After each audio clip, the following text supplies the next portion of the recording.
Assalamualaikum warahmatullahi wabarakatuh. Halo Ananda semua, jumpa lagi dalam pembelajaran IPA kelas 7. Kita masih melanjutkan materi tentang sistem organisasi kehidupan.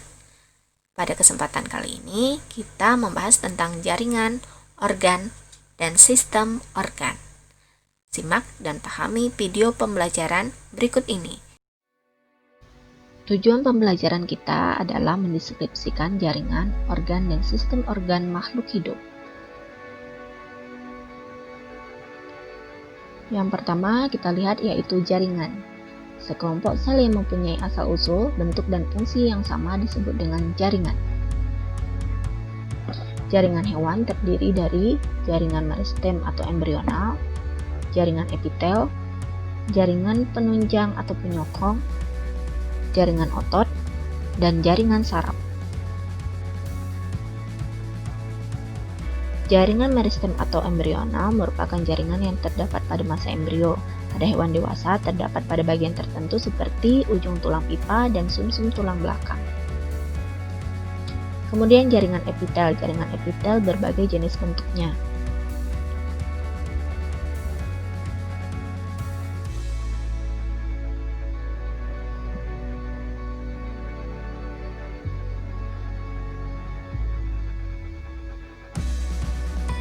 Selanjutnya jaringan penunjang atau penyokong terdiri dari jaringan tulang rawan, jaringan tulang, jaringan ikat, dan jaringan darah dan getah bening.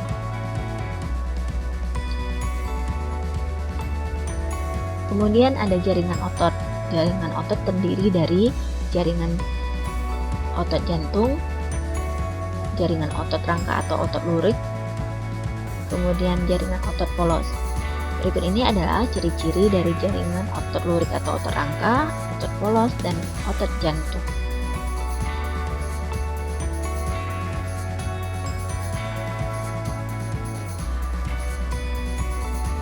Kemudian ada jaringan saraf. Jaringan saraf bertugas menerima rangsangan baik dari dalam tubuh maupun dari luar tubuh.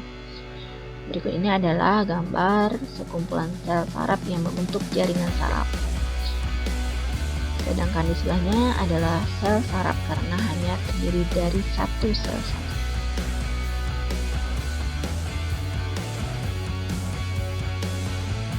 Selanjutnya ada jaringan pada tumbuhan yang terdiri dari jaringan meristem, kemudian jaringan permanen yang terdiri dari jaringan epidermis, jaringan parenkim, jaringan penguat atau penyokong, dan jaringan pengangkut.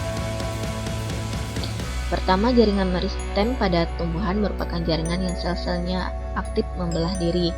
Berdasarkan lokasi dibagi atas 3, yaitu apikal, lateral, dan interkalar.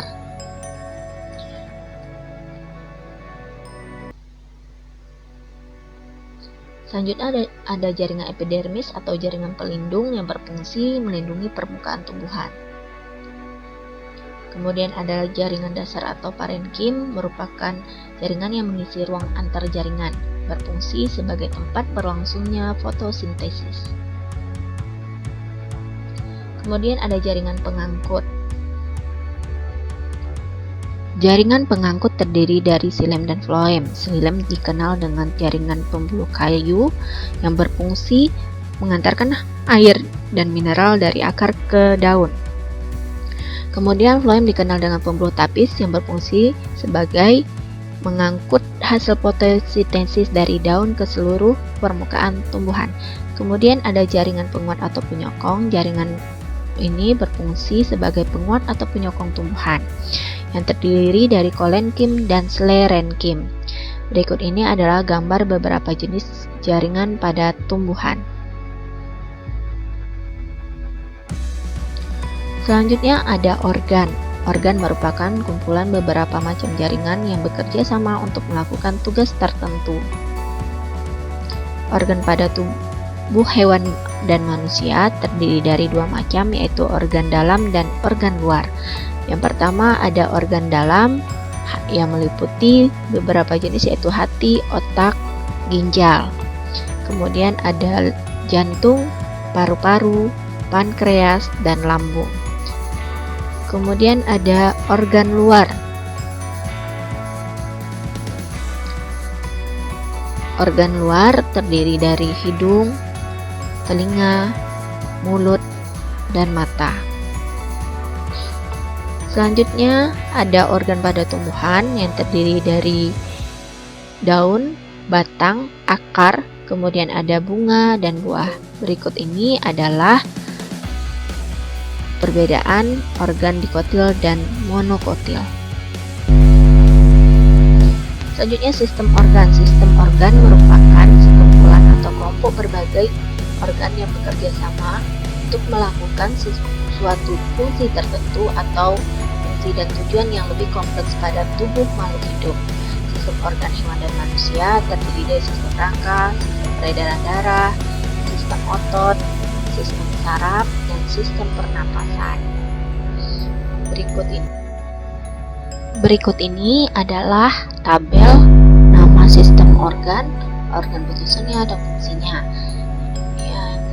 Yaitu beberapa sistem organ pada manusia ataupun pada hewan terdiri dari pernapasan, sistem pengangkutan, sistem pengeluaran atau ekskresi, sistem gerak, sistem pencernaan, sistem hormon, dan sistem saraf.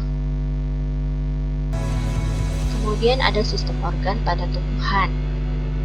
Sistem organ pada tumbuhan meliputi sistem pernapasan atau respirasi, sistem pengangkutan atau transportasi, kemudian ada sistem penguapan atau transpirasi, dan sistem gerak.